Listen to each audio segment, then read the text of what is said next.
yn rhan gogleddol y prif gylch. Mae'r Merlod mynydd Cymreig yn cael ei feirniadu ac dosbarth i'r eboles neu adfarch 3 mlwydd oed ac 19 oedd y cystadlu, 5 wedi cael ei gofyn i adael oherwydd amser sy'n ni'n meddwl, ac Owen a Rob sydd gyda fi yn mynd i wylio'r dosbarth yma. Colin Tibi wedi dilyn yr un patrwm ddoe ac heddiw. Dydy o ddim yn gosod yr anifeiliaid yma tan diwedd y dosbarth. Na, mae hwnna'n diddorol yn fe. Ni wedi gweld o'r blaen yn y cylch fan hyn yn y sioe frenhinon, ond fel arfer mae rhan fwyaf o ddeiriad yn dewis dewis yn gynnar yn dyfa a presio nhw. Mae hynny'n rhywbeth dyn ni'n tueddol o weld yn yr adran a yn mwy nag unrhyw adran arall. Odi wir. Odi, wydd yn gwybod pam i wedi gwir, ond dyna beth yw dyfosiant Colin. Mae fe'n gweithio pawb a cadw yr penderfyniad ar agor nes y foment diwetha. Wel, mae yna swp o ebolesu o safon dda yn y dosbarth yma. 1-6-7 wedi gwneud dynnu fewn. Iddo Ceri Fel, Heniarth Shaboom, Gemma Paxford yn arddangos. Ceri wedi cael tipyn o lwyddiant gyda'r adran ddoe. Beth oedd ei pencampwr y cyffur adranca ifanc, wy'n deall, a Bryn Sion Little Lush, wy'n deall. 180 yn ail.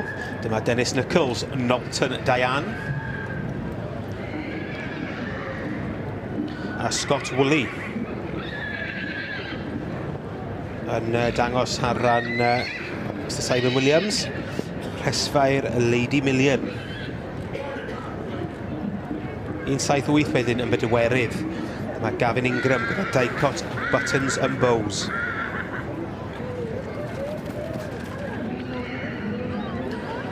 Wel, yna patrwm dda iawn o'r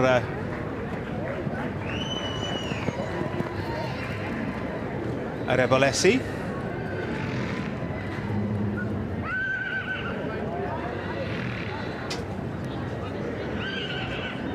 Ydy, mae hon yn eboles gryf. Matiwr yn dywi ar y diwrnod.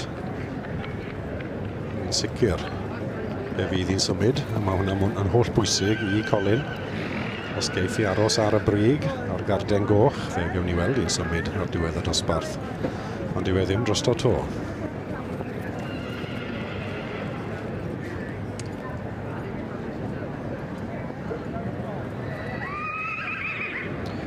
Un holl bwysig, Colin Tibi'r beirniad, adran A.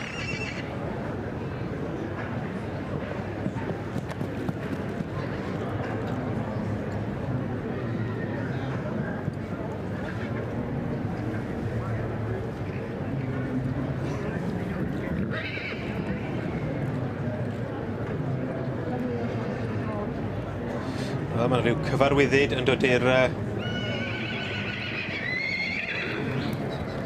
Dwi'n meddwl bosib fydd yn gofyn iddo fynd allan, neu troi nhw ar ei ochr, i gymaru edrychiad o'r ochr.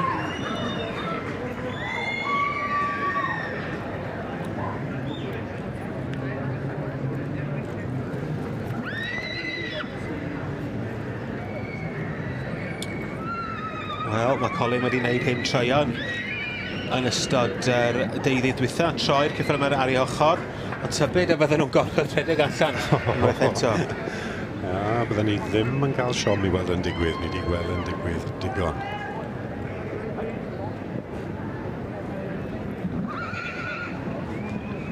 Yn i weld. Llygad craff. Colin Tibi.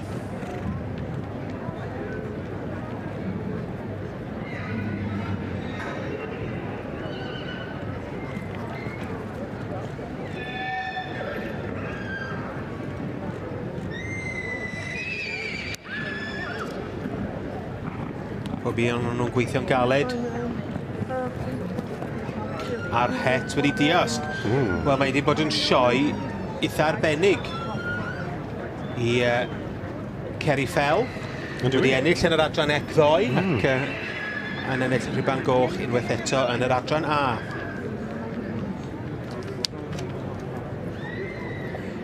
Gemma Paxford yn derbyn yr rhiban goch yn y dosbarth yma i ebolesu neu adfarch 3 mlwydd oed yn yr adran A.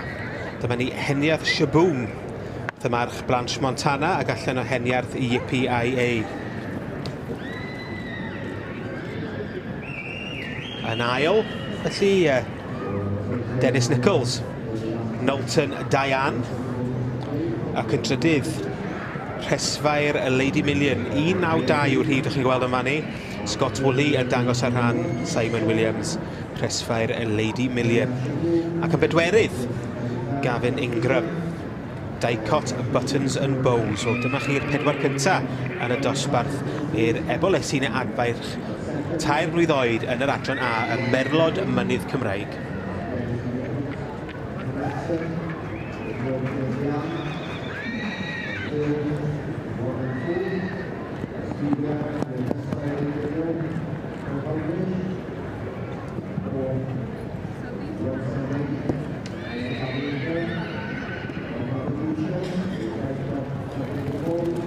Kerry Fell yn ennill y dosbarth i ebolesu neu adfarch 3 mlwydd oed yn yr adran A, y Merlod mynydd Cymreig. Dyma ni Heniarth Shaboom.